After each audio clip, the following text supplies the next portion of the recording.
All right, Rob. I have been remiss these past several episodes without a snack. So I have brought the king of all snacks, the number one snack so far of 2025. And you know what that is? Go on, hit me with it. It's a bit of a mouthful. There's a lot on this bag. It's the Kettle Brand limited edition sweet, tangy, and spicy Chamoy potato chips. And Chamoy has an exclamation point after it. Chamoy potato chips. Chamoy. All right. So these, I was, as you do, I was out shopping for the fam. My youngest son is home, which means I'm buying I don't know. We go from 2 people to 3 people, but the amount of food is like 2-3x right now. And I bought these chips. I saw them in the chip aisle and I tried them and they're absolutely delicious. I want to read to you what the Kitchen website says. This is kitchen without the E at the end of kitchen, kitchen.com. Mm-hmm. They say the chips have all of the flavor of chamoy, a sour sauce found all over Mexico, especially drizzled over fruit or lining the rim of a cocktail, like let's see, what is it? A mangarado or something like that? Manganado? Not a drink I'm familiar with. To recreate that sweet, spicy, tangy flavor, the chips are coated with seasoning containing brown sugar, molasses, paprika, mango, and lime juice concentrate, vinegar, and dried red pepper sauce. These sound really good. They are, and they have a lot of coating on them. This is a little bit like if you were eating Cheeto Puffs, the bright orange Cheeto Puffs. Not quite to that degree where it's like impossible to eat a Cheeto without having orange fingers, but it's pretty close to that because there's a lot going on in these chips. They're very heavily coated, and they taste very. They're both spicy, limey, a little bit like if you ever had like a taco chip with kind of a lime coating flavoring on it. So it has a lot of that going on, plus kind of the spicy, sweet barbecue sauce thing going on. Great combination. Really good chip. I'm a little bit jealous. Like we have, I was in the supermarket the other day and we have a couple of limited edition Kettle brand flavors that are going around on the shelf, and neither of them are particularly inspiring or interesting. I think one's just like a generic barbecue flavor, and then there's a chorizo one which I bought and tried and was so forgettable that I didn't even bring it to the show because I didn't feel like it was worth it. So yeah, like you're just getting all the good stuff. I mean, it feels like the show's basically like a Kettle brand show at this point. Well, it kind of the only people. Yeah, the only people doing the decent ones. Yeah, it's kind of almost become that. I mean, there are a few other brands that are doing fun ones, but Kettle's really knocking it out of the park. They're really leaning into it super hard. And when I was looking to find some references about this online and found that article on kitchen.com, I saw that there were people selling these bags of chips for like $15 on eBay. I think they were like $5 at the grocery store, and there weren't a lot left actually. There were only a few bags when I was there, but I just happened to see them, so I grabbed them. And I'd never heard of chamoy before. It's not a thing I was familiar with, so I was just kind of rolling the dice, and it came out really good. Yeah, no, I definitely want these.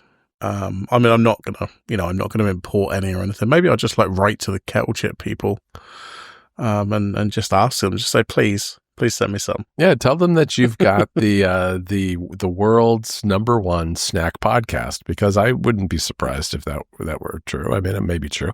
I don't see how that couldn't possibly be true. It seems perfectly reasonable to me. Yes. I did see recently that someone did a takedown of Wirecutter for saying that the Amazon brand potato chips were the number one chips. I forget what that was. Boy, I sent it to you, didn't I? About the potato chips. Oh, you did. Yeah. Oh, it was an aftermath.site. Yeah. And they said that Wirecutter is wrong about the best plain potato chips. I will admit, I have never had the Amazon Fresh classic potato chips, but I am tempted tempted to dive into this. I also feel like, I'm okay with Aftermath writing this story because there's room for all of us here on the internet, including Aftermath. If they want to follow our lead into the chip category, I'm all right with it. I'm always happy if there's more snack news and less other types of news. Yeah, right. That's good with me. Who doesn't want a good story about potato chips and a controversy about potato chips with all that's going on in the world? I agree. We should get more upset about potato chips than other things. Yeah, definitely. All right. Well, that is mostly that is most of Snack Corner. Other than, I guess I should raise that Crocs is upping its game too with a Haribo classic clog that one night I came very close to purchasing, and then I looked at myself in the mirror and I said, "What are you even doing?" And it has since sold out. So I dodged a bullet there. These are clogs that, the classic Croc clog. But they look very much like the clogs themselves, the shoes themselves look like Haribo gummies. They have kind of that rainbow see-through look to them, lots of colors. And then stuck in the holes on the top of the clogs were a little miniature Haribo package of gummies and some individual gummy bears as well. So I've just had to go look for a different page because the one that you'd linked me, I can actually buy these from Crocs in the UK. Oh, because the one, my page just says sold out now. Mm-hmm. No, I can actually buy these, although they don't have my size, so that's I can't. But they do exist. But we will link to that page in the hopes that that page stays up at least for a little while longer. Yeah, that would be good. I think, as far as authenticity goes, I think these are right up there. They look pretty good to me. Yeah, I think if these were, I feel like this was the conversation you had with yourself. If these were a bit cheaper, I maybe would have bought them. Yes. But it's just a full price pair of Crocs. I can't justify that for these because they're kind of a monstrosity, but also I love them. Yeah, right. They are. I mean, because first you look at the price and you think, okay, that's kind of up there. Then you think to yourself, am I going to walk down the street in these? And the answer is probably not. No, definitely not. So maybe around that. So are these going to be my house slippers? I don't know. So yeah, that kind of scared me away, I guess. But they're out there, and if you're in the UK, you still may have a chance, depending on the size of your foot. Yeah. I think it's been a while since we've had any Lego news on the show. Oh yeah, we've got a couple things. I don't know about you, but there's not been much that's really appealed to me. But there's Lego Pokemon coming next year. I know.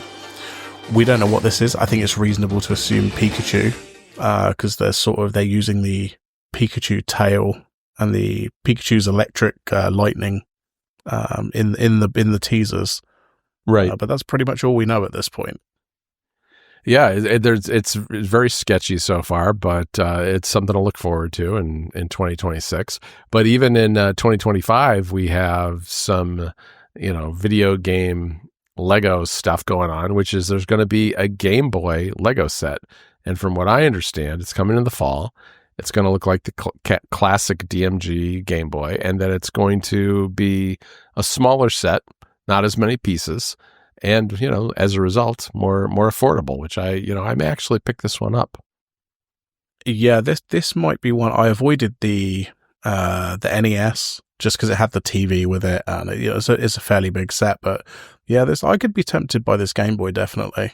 Yeah, I was in a shopping mall not too long ago, maybe a few weeks ago, and there was a Lego store, and I went in. I hadn't been in a Lego store for quite a long time, and they had the pixelated Mario riding on Yoshi, and I saw it, and I was like, oh, this is really nice. This seems like a thing I should have in the background of my NPC videos, but I let it go. I've been trying to be good this year so far, not buying a bunch of stuff I don't need. Well, did you see the huge Mario Kart Mario? Oh, I think I did.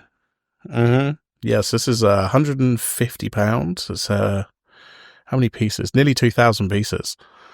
Again, this is a set that I would love to buy, but I just don't have the space for a huge Mario Kart go-kart with Mario on top of it. Yeah, I mean, space is a real premium for me too. But I'm pretty happy that Nintendo or Lego, whoever is making this happen, is making it happen, because there's loads. You know, we've got this. I think have they done Animal Crossing? I think. Yeah, they did a bunch. Yeah. They did the Zelda set. Like, this is good.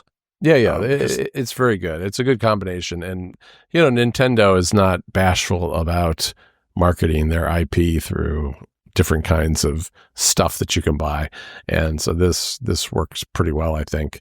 My youngest son, who's home with us now, actually just got back from Tokyo and Kyoto. He was traveling after doing a semester abroad in college, and he went to the Nintendo Museum in Kyoto, and they were not allowed to take any pictures. So he doesn't have very many pictures, but he went to their gift shop and bought me some stuff. So I've got some t-shirts, and I'm looking at a couple of keychains right now. One is a Nintendo DS that opens and closes, which is pretty cool, and a SNES controller. So got some very nice. Yeah, got some fun little trinkets from the Nintendo Museum, which sounded like a lot of fun. It sounds like they had literally like every special edition system that had ever been made, you know, everything from like Pikachu GameCubes to, I don't know, all the 3DSs that had, you know, the special color schemes or were themed with Animal Crossing or other IP. Yeah, that's pretty cool. I'm very, very jealous of that. So I did have a little look before the show, John, and if you cast your mind back to 2016 when we recorded episode 21 of this show. Oh my gosh. So that was a good 180 odd episodes ago. We spoke about the Pebble 2 Kickstarter. Oh, yes, I do. Actually, I remember this because this was the metal one, and I think you bought one, maybe? I backed it, and I believe I cancelled it because I do not have this product. I do have a Pebble Steel, so that was before these ones, I believe. Oh, I see. But yeah, so that was in 2016, and today the new Pebble watches are available for pre-order. Very nice, very nice. I think this is an interesting comeback. The former founder of Pebble, which ultimately ended up as part of Google, as part of, I think, Fitbit, maybe.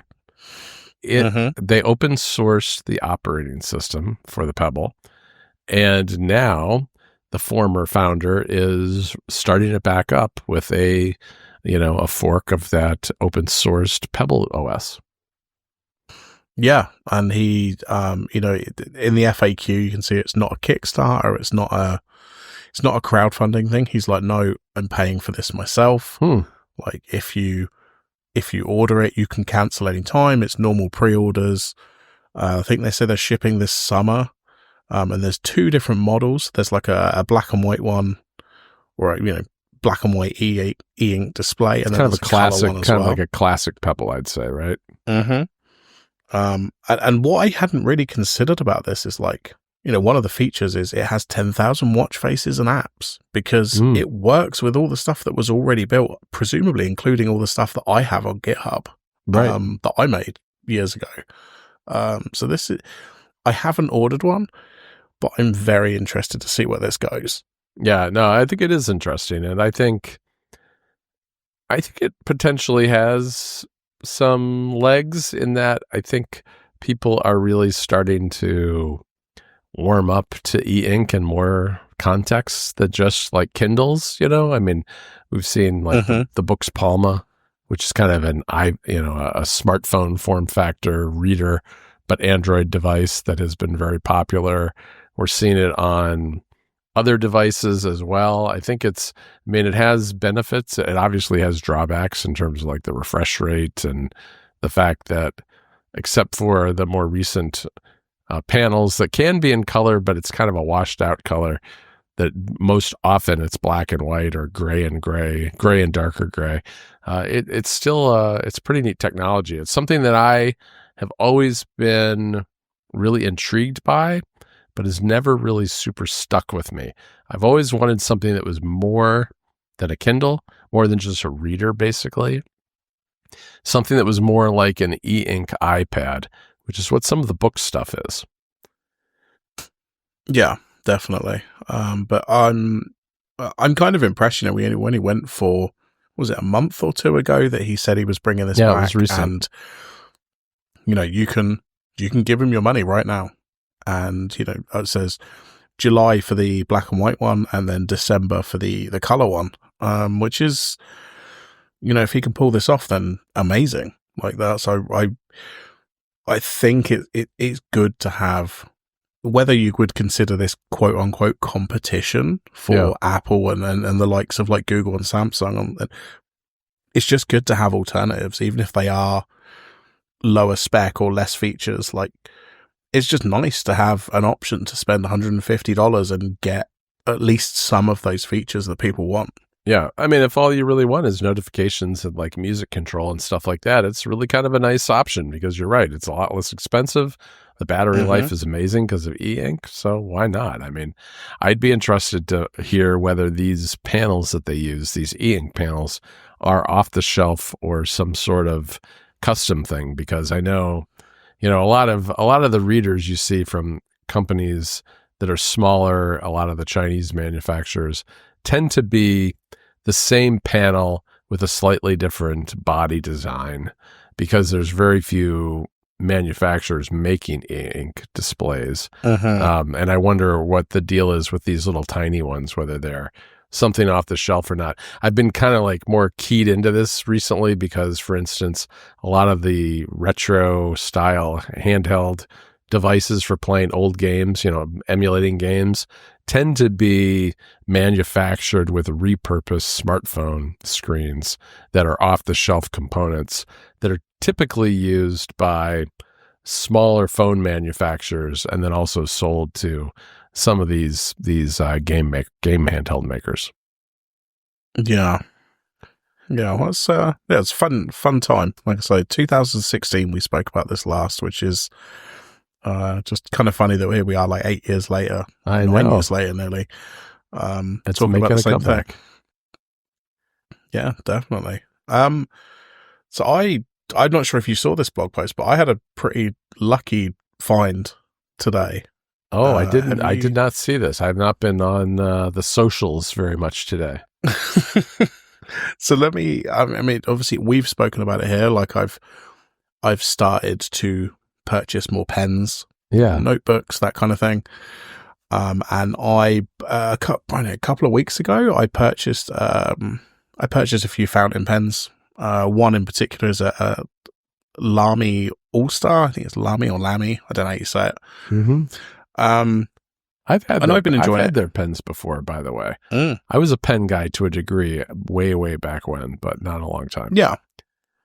And then I'd been looking on Vinted, which is like a sort of like a marketplace for buying and selling from people. And I saw a very vague listing, and all it said was ink pens. That's all it said. That was the description. Okay. And it said 6 ink pens with some spare cartridges. And the photo was kind of vague. Like, the cartridges were clearly the legit Lamy cartridges. Right. But I wasn't sure if the pens were, because I have seen some sort of fakes or knockoffs on Vinted. So I was like, oh, okay. But the whole thing was £7, including shipping, to send it to me. So it's like, okay, well, let's risk it. Even if the pens are fake, like, whatever, at least I've got the cartridges. Yeah. No, it turned up this morning, and all 6 of them are legit pens, and all in different colors. They all had color matched ink in them. Yeah, I got really lucky. Yeah, I'm looking at your post. These pictures are great. They look really good. Yeah, there's a lot of fun. I had to, the green one was interesting because that got completely clogged up. So I had to take the whole thing apart and soak it with water and that kind of thing. Yeah. But that is now working. So yeah, they're all working. Some really nice colors in this. selection as well. Yeah, that is nice. They must have been sitting in somebody's drawer for a long time. They just decided it was time to clear them out and give them a better home. Yeah, definitely. I mean, like I say, it was the vague wording that made me think, okay, you've got plausible deniability if these are fake, because you can go, oh, I just said they were ink pens. Right. But yeah, I'm really happy. I started off, I had one, and now I have 7, which is a lot. I may very well, I might get rid of a couple and give them to friends or whatever. Yeah. I will definitely be keeping at least a handful of these because they are very nice colors. Very nice. I like those. So yeah, I don't even want to work out how many pens I've got now, given that, a couple of months ago I had basically none. Yeah, those are not cheap pens, like if you bought them brand new. So that's a nice little collection you got there now. Yeah, I mean, these are the Safaris are like maybe £20 each, and the All-Stars are like 25 each. I mean, it's obviously secondhand is a bit different, but still, like, I mean, it's the £7 for all of that is wild. Yeah, definitely. Before we close out the show, Rob, I have 2 like minor things I want to mention, and they're both kind of irritations, tech irritations. One is I now understand why people complain about the Amazon Echo Show 8. Go on. I bought one only because I was reading the news, a couple of weeks ago about Alexa Plus, which is Amazon's voice assistant that is going to gain AI capabilities. And especially with Apple being kind of behind and delayed with giving Siri new superpowers, I thought, you know what? While I wait, I should familiarize myself with Alexa Plus and see how the two stack up so that I can be ready to talk about that when the time comes. Well, I got this thing and I plugged it in, and I don't know. I mean, I'm an Amazon Prime subscriber, but I don't really use Amazon services beyond, the cheap shipping and watching Amazon Prime on TV. I mean, beyond that, like, I don't use the photos, I don't use the music, I don't really use any of these other things. And I plugged it in, and this thing just insists on trying to sell me stuff that I looked at like 3 years ago on Amazon, and or like a comic book that I downloaded from what was Comixology 3 years ago. It's like, this is so irrelevant, and a lot of it's my own fault, really, because I just don't really use a Kindle. I haven't really used Comixology in a long time since it's been absorbed into Amazon proper. And so all of my information, to the extent I have any in Amazon, is very dated. It suggests to me music that I must have turned on Apple Music and tried it once or twice, because it just keeps giving me like the same 3 songs. It wants me to either listen to a Beatles song or Van Halen or something else, and I don't even know. I mean, but it doesn't even have any imagination. It doesn't even branch out from those songs with something similar. And what's worse about it is that it does have a nice kind of like photo frame feature. And I thought, maybe I'll put some pictures of my family or trips we went on or something in there and have those kind of cycle as I work. But it turns off automatically after 3 hours, unless you pay them a subscription to not turn it off, which I found to be a huge turnoff. Oh my God, that is the worst thing I've ever heard. So you can set the little slideshow thing on, but it will stop after 3 hours and revert to telling you can ask Alexa to tell you a joke. It does stuff like that too. It'll put on the screen, tell me a joke, or here's something in your shopping cart, or here's something that you looked at 2 weeks ago that you might want to revisit. It's really just like watching a QVC TV shopping channel on your desk. And so what I did was I unplugged it and I put it in the corner. Yeah, I don't blame you. I mean, they're going to give people who own the Echo priority to get Alexa Plus. So hopefully they won't be paying attention to whether I have it plugged in or not. I mean, I do want to test it and I do want to try it and see how it works. But Actually, I would have liked to, if I could, even if I only had 3 hours worth of images to look at, I would like to have them rotate much more slowly. I think they switch after a couple of minutes. I don't need that blinking in the corner of my eye every 2 minutes. If it was pictures that I like, I'd set them for, I don't know, 15 minutes, half an hour, maybe even an hour. There's nothing wrong with that. Get a big enough collection and have only, a dozen of them cycle through the day. Instead, it just is constant. And then, you can pick, I picked springtime pictures, and it had all these flowers and things, which were very nice pictures, but it just kept cycling through the same couple of dozen pictures over and over and over. It's like, you gotta be able to find more like Creative Commons pictures of flowers than just these 25 or so that I'm watching. So that's the Echo Show. I not a fan. Both partly my fault because I don't really use many Amazon services, but also I felt like it was a billboard on my desk. The second thing is a web app paper cut, which is a very good app called Whisper Flow. That's WISPR Flow. And it's a very simple dictation app. All you do is you hold down the function key on your keyboard, you talk, it transforms it into text, and it works in basically any text field. And it does a nice job with capitalization, punctuation, all that stuff. It's, there are a lot of apps that do this. I think that this one is better than most in terms of handling context and spelling and punctuation and that sort of thing. But there are a lot of services that do it. What I don't like is that it puts a little indicator in the center at the bottom, just above your dock on your Mac, that you can click if you want to start the recording instead of holding down the function key. Or you can right click on it and do things like pick your microphone and change settings and that kind of thing.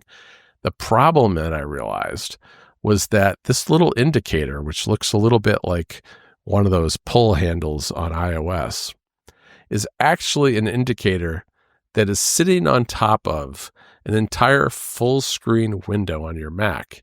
And can you imagine what that might do when you want to take screenshots of a particular window?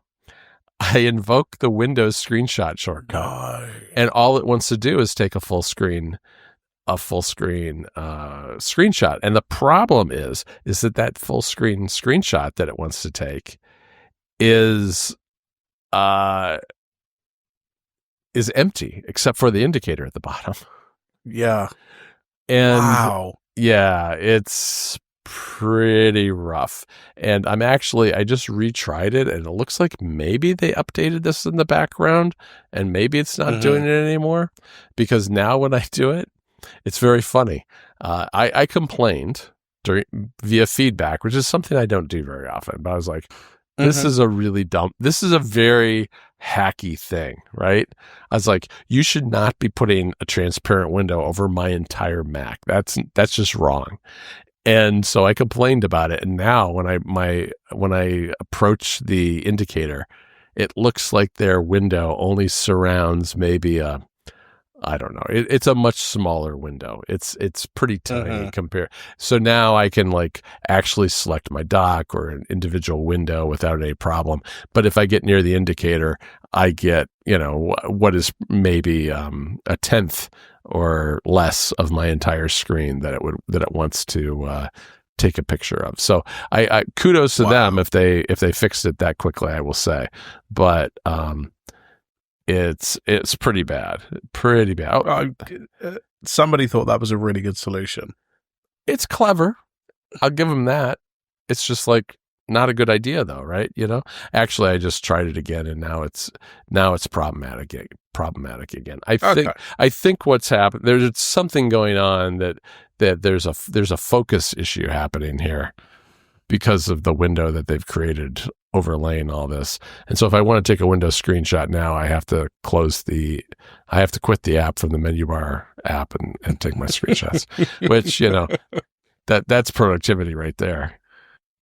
Yeah, absolutely. Makes it a lot less likely that I'm going to pay $10 a month for it. I can tell you that. Yeah. Yeah, it does look nice, but yeah, I totally agree with what you mean. So cool. Okay, well, yeah, you've had a little. It's been a while actually, I think, since you've ranted about web apps. yeah, Like non-native nonsense. Yeah, it's like the constant tug and pull, especially with the Mac and the iPad and stuff these days. There's so many good web apps now, and it's just kind of the reality of the world that we live in, that web apps just make more sense for a lot of companies to build instead of native stuff.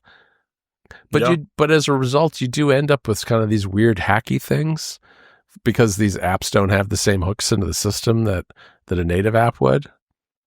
Apple doesn't have an API to let you put an indicator at the bottom of your Mac.